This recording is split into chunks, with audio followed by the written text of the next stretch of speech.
টেকনাফের নীলা জাদিমোরা ক্যাম্প ২৭-এর পাদদেশে বসবাসরত ঝুঁকিপূর্ণ রোহিঙ্গাদের অন্যত্র সরিয়ে নেওয়ার জন্য ক্যাম্প ২৭-এর সিআইসি খানজাদা শাহরিয়া বিন মান্নানের নেতৃত্বে উচ্ছেদ অভিযান কার্যক্রম শুরু হয়েছে।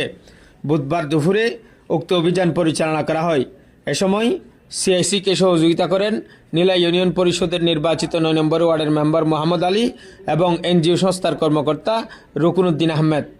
এ সময় ক্যাম্প ২৭-এর সিআইসি খানজাদা শাহরিয়া বিন মান্নান গণমাধ্যমকে বলেন, আমরা সংবাদ পেয়েছিলাম যে এখানে পাহাড়ের খুব ঝুঁকিপূর্ণ জায়গায় নতুন আগত কিছু রোহিঙ্গা কিছু শেল্টার বানিয়ে বসবাস করছিলেন।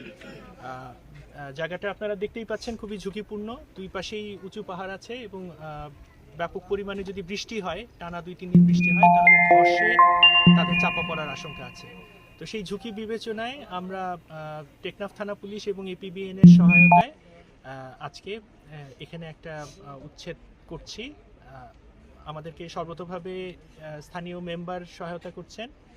আর সবচেয়ে বড় যে বিষয়টা, যেটা নিয়ে হয়তো আপনারা প্রশ্ন করবেন পরে, আমি বলে দিচ্ছি যে এখানে যে রোহিঙ্গারা আছেন তাদেরকে তাদের আত্মীয় স্বজনের বাসায় প্রথমত পাঠিয়ে দেওয়া হবে।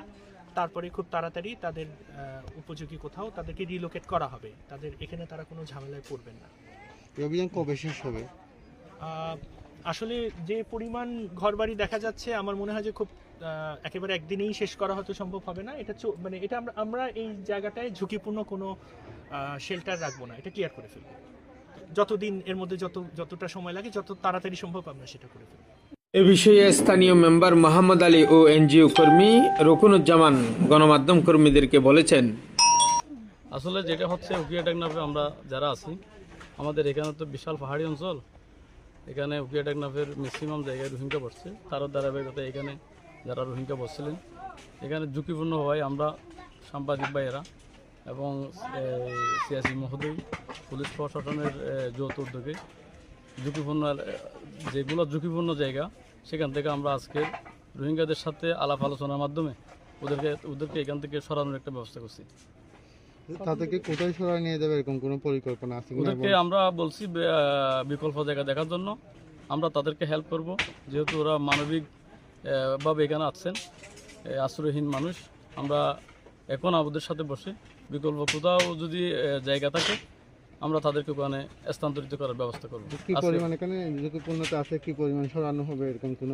এখানে যেগুলো ঝুঁকিপূর্ণ সেগুলো আপনারা তো দেখছেন, যেগুলো ঝুঁকির মধ্যে থাকবে সবগুলো আমরা সরিয়ে ফেলবো। প্রথম থেকে ওদেরকে তো আটকানো যায়, তো প্রথম থেকে কেন আটকানো হয় না? আপনি স্থানীয় মেম্বার না, প্রথম থেকে তো বিক্ষিপ্তভাবে বসে গেছে। এখন আমি তো নিজেও জানি না যে এখানে ঝুঁকিপূর্ণ অবস্থায় আছে।